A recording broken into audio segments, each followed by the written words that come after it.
too graphic with it because some of it is really hard to talk about, and so sodomy is one of the main keys to doing it, because what happens is when you rape a child before the age of 3, what happens is it sends electrical signals up the spine, which then explode at the top of the spine, and then that's the easiest and fastest way to create multiple alters. It's called vasovagal shock, and they also call it in the Egyptian Book of the Dead, it's known as the Key of Solomon. So that's another way of putting it. I'm just trying to lead on from that. Mengele was at the head of doing that. He was the one who was the head of the main scientist for doing that and understanding it and learning it. There's a lot of, I don't know if everybody knows who Michael Aquino is. He is directly connected as well to that.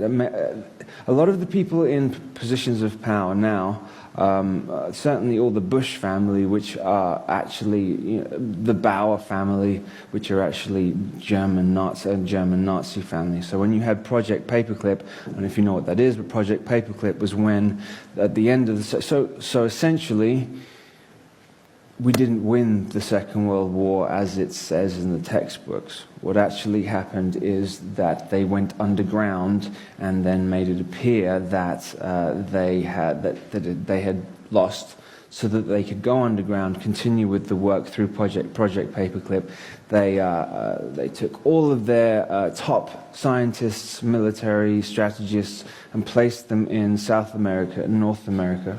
In 1947. 1947 seems to be a major key date for them, because so you have the Roswell incident happening then, you have the CIA beginning then, you have the NSA at the end of that year beginning then, and you have Aleister Crowley dying on that year.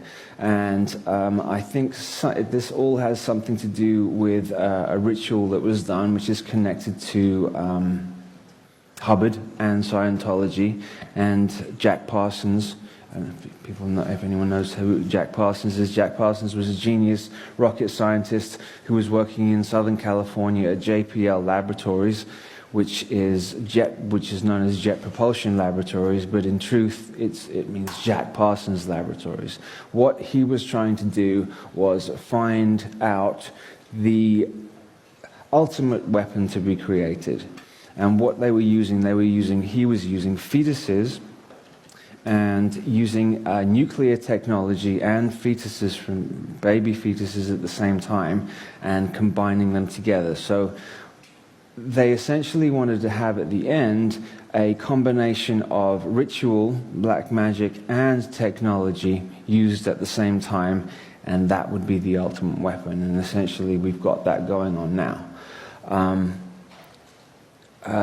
So I was saying earlier when Sarah was speaking, any of the outer heads, any of the outer rulers that we're seeing at the moment, any of the prime ministers, any of the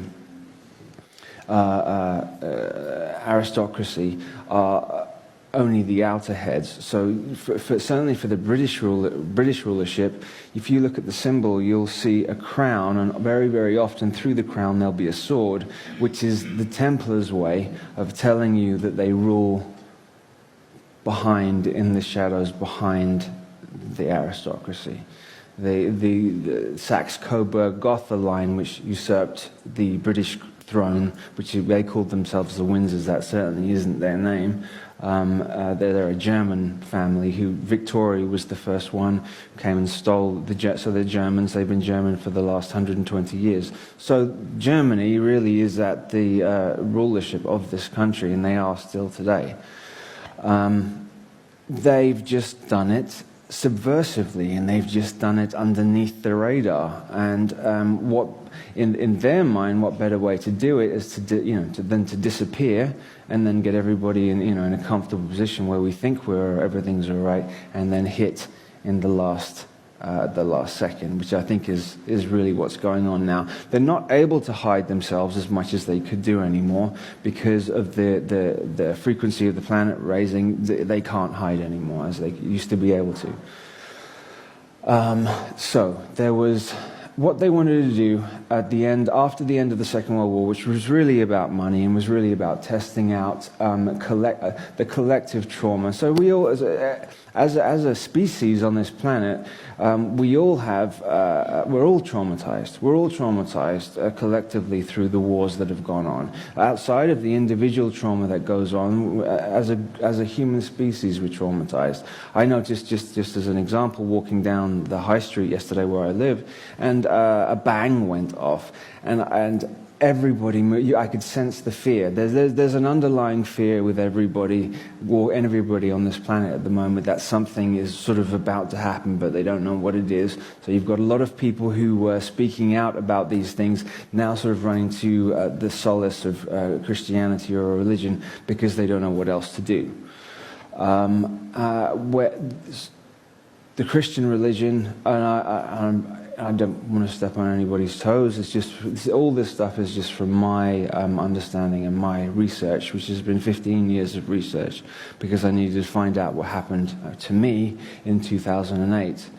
I think I'll briefly go into what happened to me in 2008.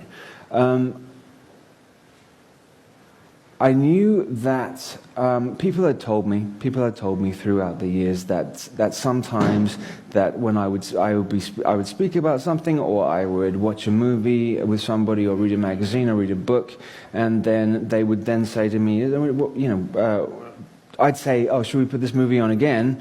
And they would say, "Well, you just watched this yesterday, or you just did this yesterday," and I would have no recall of it. So I knew there was something wrong there, so I'd be missing time. Or what I think it is, actually, a lot of the modern movies that come out immediately have trigger in there. So they're layered movies. So when certain people watch it, that will trigger you into a slightly other altered state, and then the movie itself can then program you, and you would have no idea at all that you'd been programmed. So I watched Oblivion for the first time, and I had absolutely no recall of the movie at the end of it. I just watched it, and then it finished. I had watched it with Sarah, and then when it was finished, I didn't have any clue what happened in the movie. But it certainly had affected me on an emotional level, but I didn't.